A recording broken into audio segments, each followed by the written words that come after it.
sarap ng may minamahal. Ang daigdig ay may kulay at buhay. At kahit na may pagkukulang ka, isang halik mo lang limot ko na. Kay sarap ng may minamahal, asahan mo. No matter where the universe takes me, I will always be proud to call the Philippines my home. And no matter what happens, I will always be proud to call myself Pinoy. Thank you. So my mom came here to America just like a few years before I was born. So roughly 2000. And she met my dad here. Of course, she's been here in America longer than I've been alive, but her experiences here definitely, I think, reflect on like what the meaning of like American dream is, because I feel like a lot of Filipinos, they come here expecting to either like make a fortune as quick as possible or just get a better education, get a better life, and have more opportunities for themselves and for their kids. And growing up, my mom actually established her own adult family home. And that's a really common thing for Filipinos here in America, particularly. Literally like 80% of adult family homes, they're either owned by Filipinos or other immigrants. It's never really an American thing, but it's a really hard thing. It's a really tough job. Not even just when it comes to qualifications, but just like the mental and the physical toll that it takes on you. So that's the environment that I grew up in, was watching my parents labor super hard every day to make ends meet. And of course, there are other Filipinos who are more or less fortunate, but that's the experience that we had.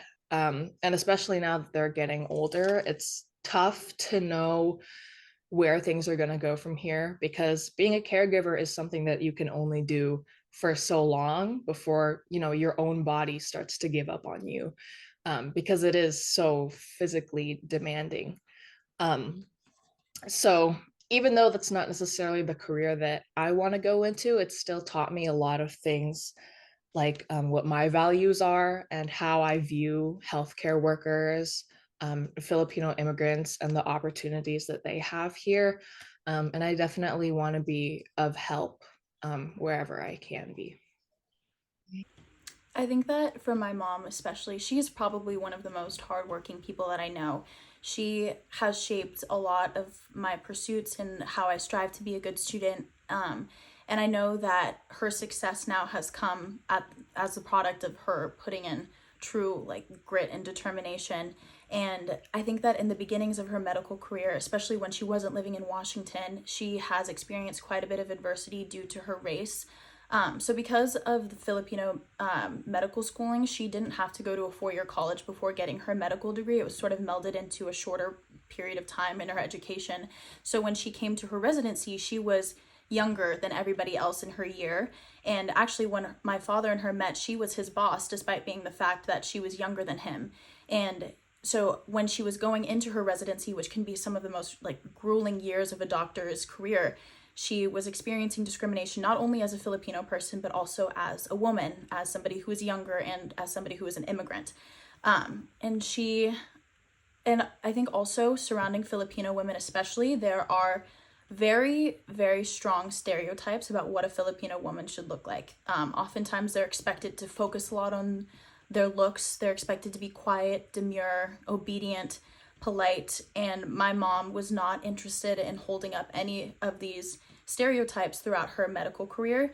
So she had to work a lot harder to not only assert herself to show that she could not be tread upon, that she couldn't be taken advantage of, and to show that she wouldn't adhere to these very demeaning stereotypes, but she had to do it in a constrained enough manner where it wouldn't appear aggressive or make her white counterparts uncomfortable. So I know that treading that line was very difficult, because I'm sure in her time she was experiencing much more extreme microaggressions and racism than I was, and she had to be very careful about the way that she responded to it, because it could have put her career at risk. And I also think that when it comes to brown women in general, or non-white women, the idea of modern feminism, in the way that we have progressively strayed more and more from the idea of what an ideal woman is, and how women are no longer expected to be quiet and no longer expected to be obedient, especially in Western society. A lot of the times, when white women do these things that don't adhere to these stereotypes, they're viewed as pioneers.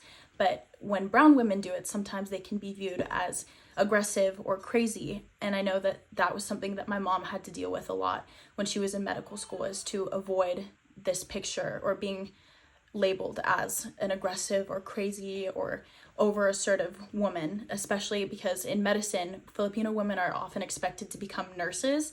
And so she, as a physician, was, I guess, already stepping out of this boundary that was created by the stereotypes surrounding Filipino women. So this was something that she was made aware of and had to face every single day. For me, I did not personally immigrate to America as my family has. As a child of immigrants, I would say immigration to America has affected probably them the most, as they basically had to come from another country and settle here in the US. And then while growing up, I have also seen my other family from the Philippines immigrate here and just live with us from time to time. For instance, one of the main things that I feel that immigration has affected primarily me is the size of the household, right? When growing up, um, I used to live in a really small house, like 2.5 bedroom type thing, where so the people that lived in that household was me, my brother, my mom and dad, and then later on it was my dad's mother, right? And that was how our household was basically formatted. But then a lot of my father's family immigrated here, and thus our family household grew in size, in a sense, right? For me, it became technically a bit crowded, right? Me and my own brother's room had to be given to my aunt and uncle that just immigrated here into the US. And so that resulted in me and my brother having to sleep next to my mother and father, stuff like that. Not necessarily negative, right? But in a sense, I feel, big households, family households are pretty common within Filipino culture. So, in a sense, it technically brought me a bit closer to my own family as well as my own culture. My mom was born and raised in Park, Pampanga, and she lived there until about 17 years old, and she moved to Hong Kong. And after the eruption of Mount Pinatubo, that really put my mom's family in a terrible place. They had to be relocated, and they were placed in government housing, which people typically refer to as slums. And seeing how my family was able to pick up all of their belongings that were left after the eruption and move to somewhere new and make this new place a home shows the strength and the empathy and the importance of family that Filipinos truly have. And if you ask anyone, Filipinos are always the kindest, most generous people, and they take what they have and they make something great out of it. And I think seeing that firsthand through my trip to the Philippines really opened my eyes to how wonderful these people are and how grateful I am to be a part of such a strong and loving community. So I was relatively young, so assimilation was relatively easy compared to my siblings, but it was still difficult, I would say. I still remember the kind of the traumas of cultural shocks. You know, feeling misunderstood, feeling different. Eventually, you kind of find your niche in terms of your friends, and it doesn't have to be similarities in your culture, but just kind of similarities in your ideas. And that's how I found my identity. I didn't have a lot of Filipino friends in high school, but I had a lot of Filipino friends in college, and that's how I reconnected with my Filipino cultures and traditions. Actually, in terms of like even dancing and food, and again going back to like holidays and religious traditions. People may be cruel to us, but the love of God will not make us suffer. Diba? So magkikita. Well, I've actually only been to the Philippines once. Um, and that was when I was 10 years old and my grandma passed away on my mom's side.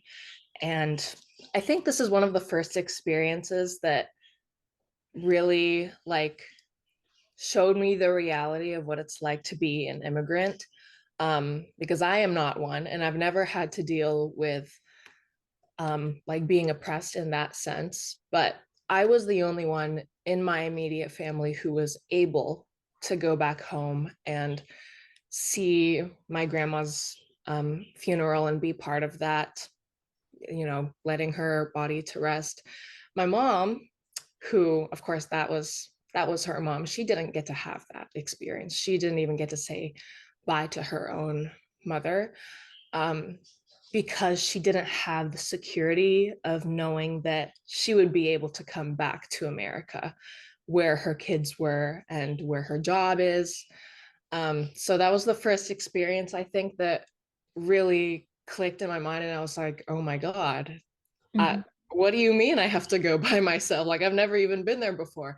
I think that so when my mom was growing up, she has 5 sisters and 1 brother, and her brother is the youngest. And actually, the reason why she has so many siblings is because her parents really wanted a boy, and she found that all of their attention and their favoritism was focused on her younger brother, and a lot of the times, her and her older sisters were forgotten about or cared about less. And like less money and less investment and time was put into their education. And I think that although she does enjoy medicine and she's really, really good at it, I think a lot of the initial reason why she wanted to go into medicine was to sort of prove herself to her parents and to other people that were kind of expecting her to just turn out as any other Filipino daughter or wife would. And I think that she really wanted to show that she could support herself and be independent, as well as she could support her family just as well as her younger brother could.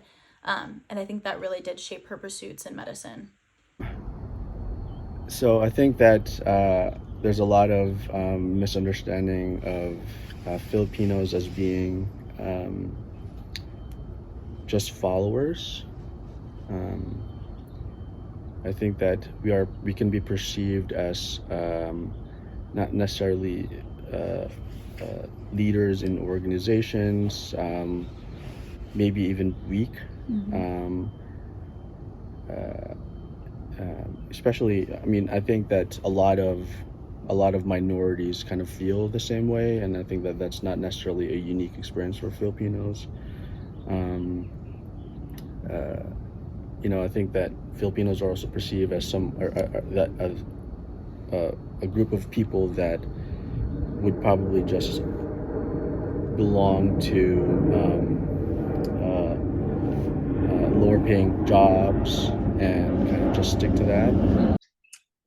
Like, not even just particularly Filipinos, but especially Filipinos are so involved in healthcare and being frontline workers, like obviously nurses, doctors and assistants, caregivers is such a huge percentage of the Filipinos that come here.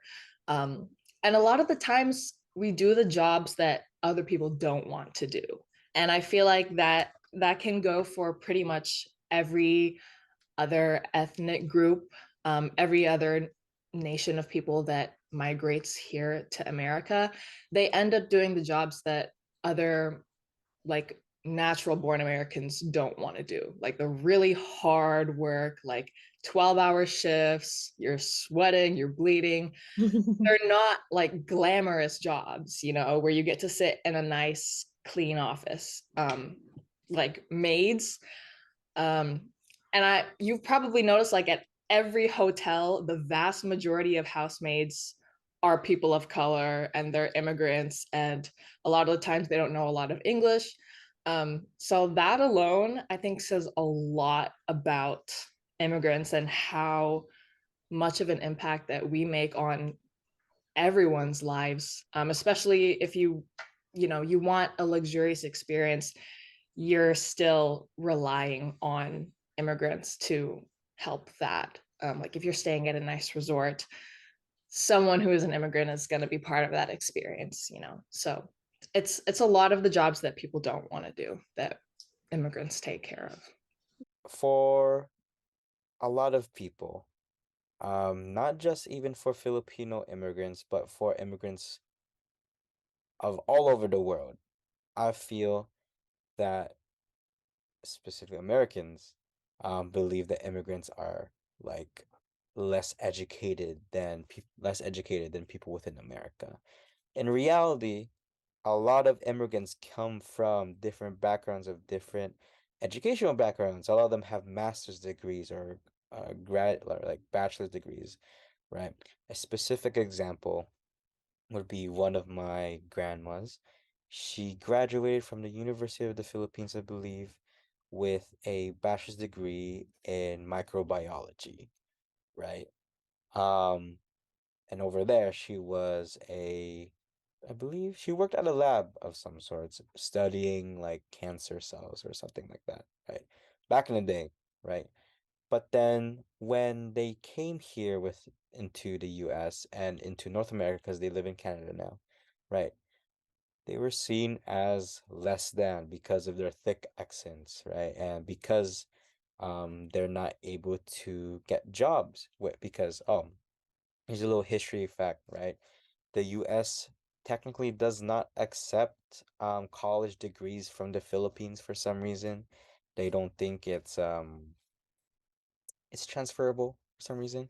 And so what you see a lot happen is that doctors within the Philippines, right? People with like doctorate degrees, they get um roles that are less than the degrees that they have. You'll learn more about that into Filipino history, but that's a little bit of a smidgen of that kind of policy. But going back to my story, right?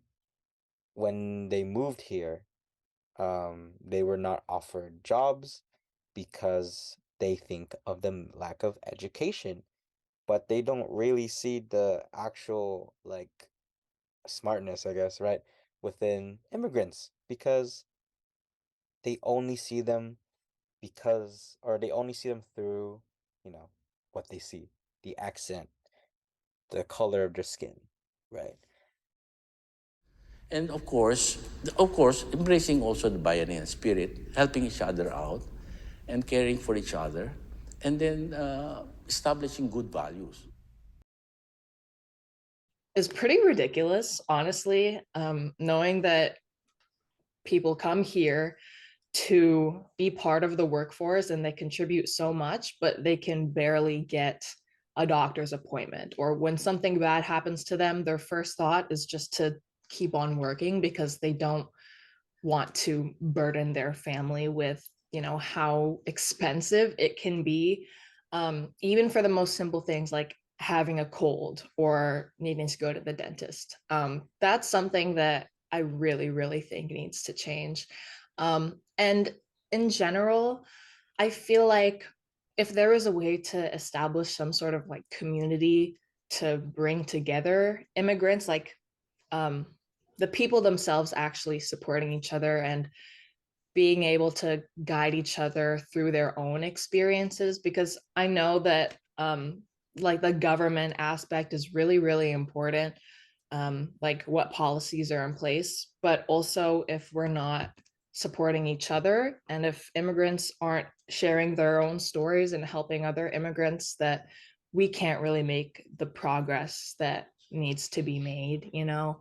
I know that we have a few family members here in Pierce County, but we all sort of have the same experience where we had to start from scratch, like total blank slate, and building yourselves up. And I feel like if there was a way, and especially now that, you know, there's more technology and Facebook group chats exist, it could definitely be more accessible. But yeah, I think an emphasis on that, just helping each other out so that you're not totally alone and lost when you first come to the country, would be really nice for immigrants to have.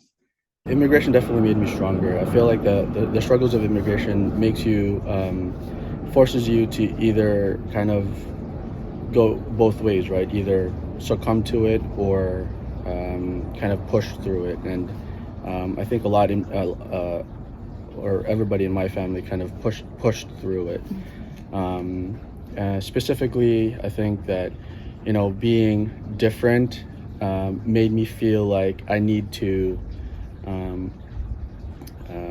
maybe prove myself more and worked harder in school and in work. And I've used that as my identity. He said, shallow values produces empty victories. Ang lalim, no? You can be very like stereotypical, like, oh, I love Jollibee. He's like, oh, I love Manny Pacquiao, right? But I feel like that was what it was like in the past. But through my interactions with other Filipino Americans and through different ages and different backgrounds, right? In a sense, I feel what it means to be Filipino is understanding your own identity and how it plays a part within politics, society, and all that type of stuff, right? As Filipinos are one of the um what was it? If as Filipinos are one of the most like increasingly growing Asian population within the United States, we have a big say within politics, both in and out of America, right? And so what it means to be Filipino is understanding your own placement within America, as well as the placement and privilege that you also have while being in America compared to people within the Philippines. And what do you think it takes for someone to consider themselves Filipino? Well, I feel like what it takes is an understanding of your own culture, right? I'm not saying like you can be white and then just be really into Filipino culture, right? In a sense, in that way, they're not really what was it? In that sense, they're not really Filipino, but just really into the culture. But as someone that has Filipino blood, right, I think what matters is your dedication to learning your own culture and heritage through like whatever it means, right? It can be through language, it can be through dance, it can be through food or anything up in the alley, right?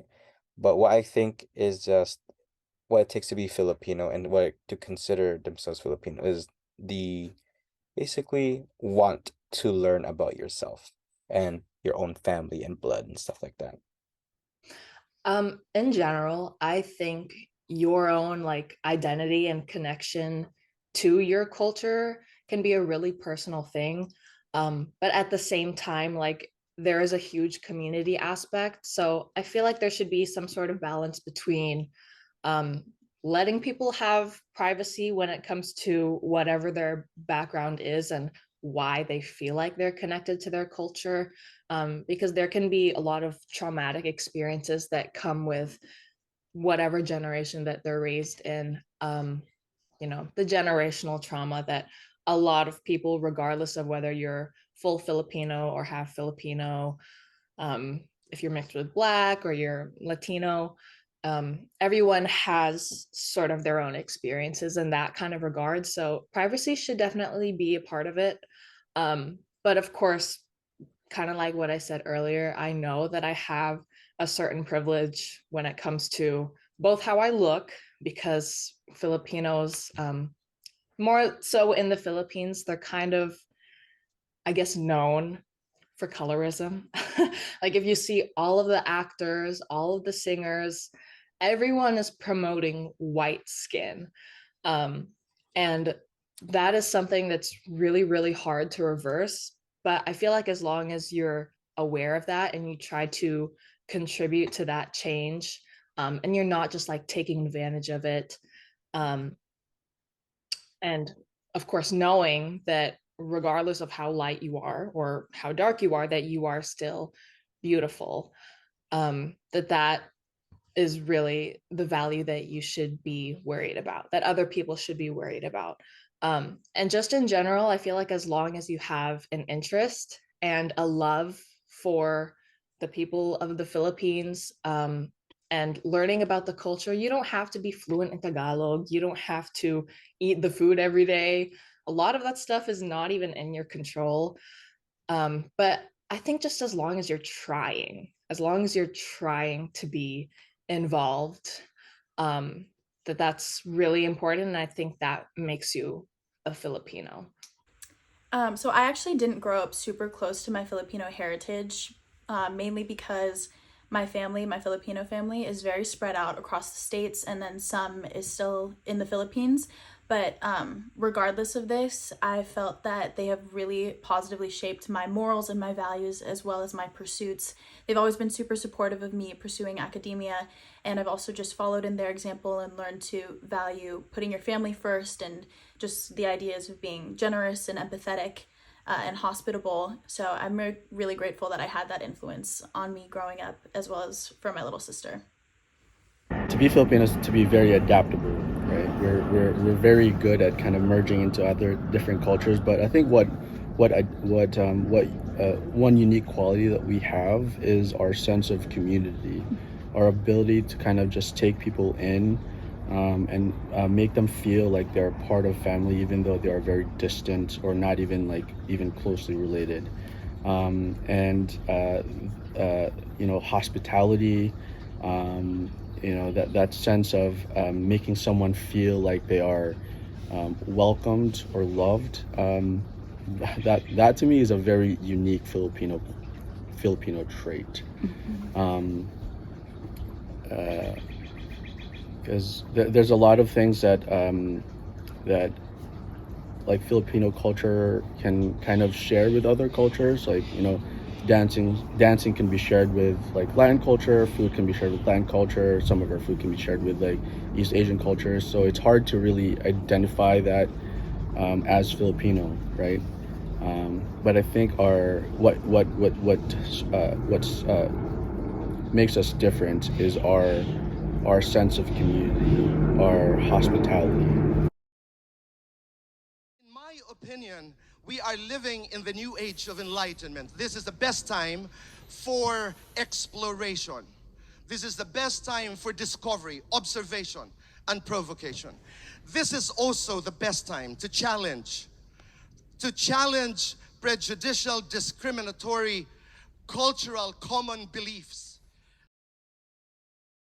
Well, my family back home in the Philippines has never really been fortunate. I remember when I went back home, it was really, really different from the life that I live here in America. And I don't live in like a mansion or, a gated community. I don't go to private school, but I still am very, very privileged. And that's something that I realized like as soon as I stepped off of the plane in the Philippines. We're a pretty isolated community. We don't have a bunch of neighbors. And I know that the Philippines has really been changing over the past 10 years, and building a lot of nice homes and sort of like, I guess, making it look cleaner.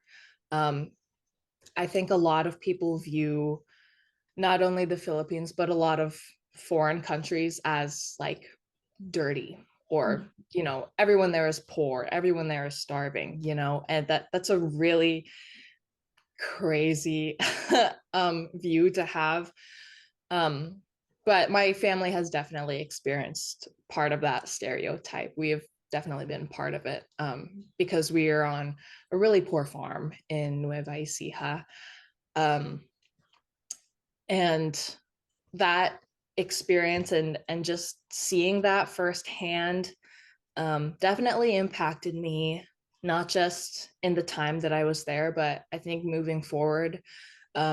It's not only really humbling, of course, but it teaches you a lot of things. Whether, of course, I'm not actually living on that farm, but since like the majority of my family is there or came from that sort of environment growing up, that I know how to be resourceful. I know how to be grateful for whatever things that I have, like no matter how small, and just taking advantage of every opportunity and not bragging about it.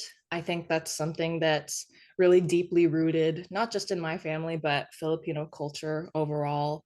But especially for the Filipinos who grew up not nearly as fortunate as other people, especially like depending on the area, and if you're worried about like what food you're going to eat today, or if you have to make that like treacherous hike to school every day. Like I know a lot of kids always hear their parents talking about that, but it really is an experience that people have gone through and are like, a lot of them are still going through.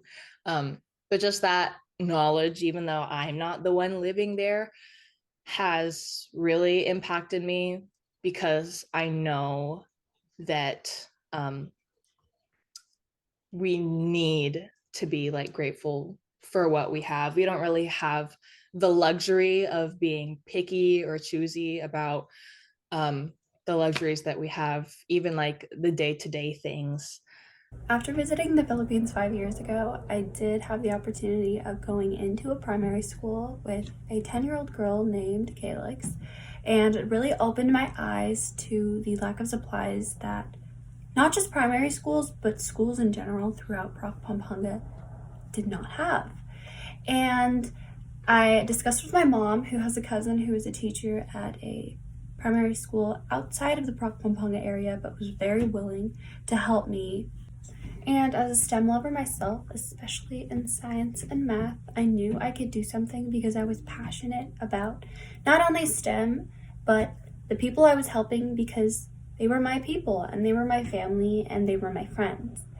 So STEM in the Philippines was dedicated to bringing opportunities of STEM to the Philippines, particularly Proc Pampanga. But through my research, hours and hours of reading and writing, I soon learned the Philippines was in need of much more than just STEM education, but quality education as a whole. Poor people have power. Every citizen has power. But in order to achieve the peace that we all yearn for, that we've all got to get involved. So I am a member as well as an officer of the Filipino American Student Association here at the University of Washington, Seattle campus. And so how I think Filipino culture is influenced and incorporated into the communities that I live in today is because I'm all surrounded by Filipinos. That's because I am an officer, but it's because I choose to be a part of these communities, right? Before coming into college, I thought I knew what it meant to be Filipino, right? I ate the sinigang, I did the tinikling, I watched the Manny Pacquiao matches, right?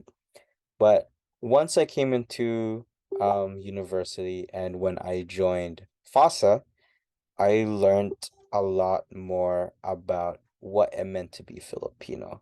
Like stating from my previous questions, right? Learning about the politics, learning about the history, and learning about the people that impacted you, and basically learning about the people that have brought you into this life, right? Without the help of our ancestors and our family that have came before us, we wouldn't be here today, right? And I feel like that sense, this community is not just a community that we have right now, right? The people that, are alive, but in a sense, it's a community that we have within our own ancestors and within our own history, in a sense. And at the VA system, um, the Filipinos there, they try to bring a sense of community within the nursing unit. So they bring food, and then since the Filipinos have started doing that, they even cook in their own in their pantry, and other nurses have done the same thing. So like the Vietnamese have done the same thing, even the Caucasians have done the same thing. So I think that part of the culture is like so positive, and will continue to do so. In the operating room, one of the Filipino nurses started a pig roast and brought the entire cardiothoracic surgery operating room team in the park together.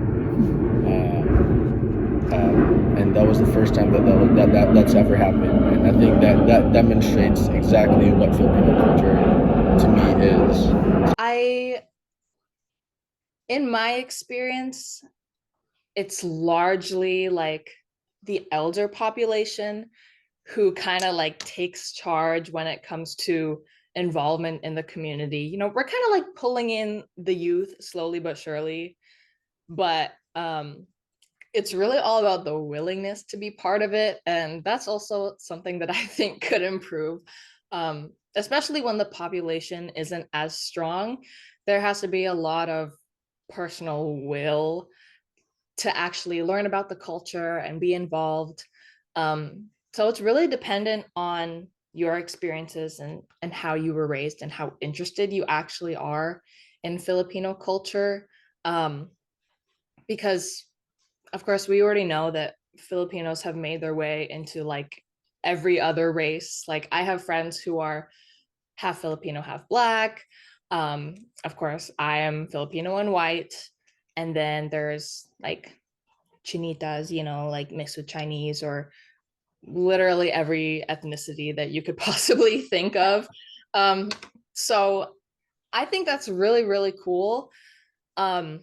But it's also another thing that we should still be working on because of like not only the colorism aspect, but I feel like particularly with the older generation, it's hard to integrate absolutely everyone who has Filipino blood in them to be involved. I feel like there's just a lot of like built-in judgment there, and it's really sad.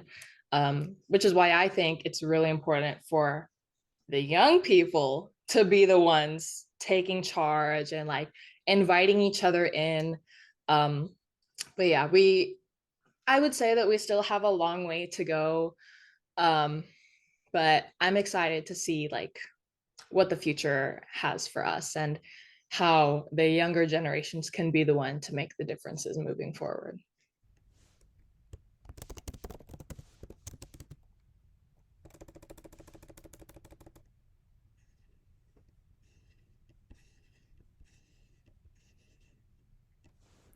You might have noticed that there is no talk about a dream in this documentary. The primary goal of this documentary was to guide you to molding your own dreams as a Filipino American and to expose you to what Filipino Americans have gone through and what they are currently going through today. Now that our community is stronger and more privileged than it used to be, what are you going to do to further represent Filipinos and Filipino Americans? What are you going to do to further the values that people before us have instilled into our blood? And what are you going to do to teach the Filipinos of tomorrow? From your 23-24 Project Family interns, we are honored to share the stories of yesterday and carry on our backs the dreams of tomorrow. Thank you.